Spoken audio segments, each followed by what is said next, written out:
Good day to you, Miss. How are you today? I'm fine, sir and madam. Can you tell me something about yourself?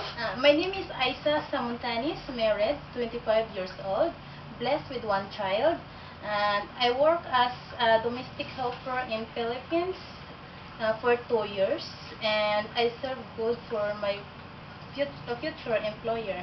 Okay, so why not renew your contract with your previous employer? Sorry, sir and madam, but I want to work in abroad. So do you know how to taking care of the children? Yes, sir and madam.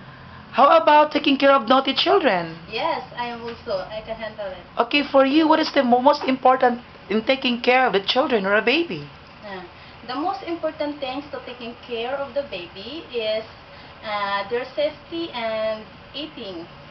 Okay, so are you willing to taking care of a newborn baby? Yes, I am willing to. So how you will take care of a children or a baby? First, I will add to them. Okay. I will give food to them, feeding, and love them with my like a child, like my kid. Okay, so how about how you will handle naughty children? I myself must in control of my emotions and also be patient in handling naughty children. First, I'll keep busy of them by giving some artworks and must say no of them.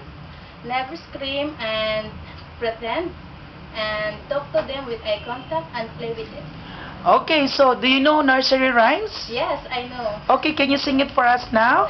A, B, C, D, E, F, G, H, I, J, K, L, M, N, O, P, Q, R, S, T, U, V, W, X, Y, and Z.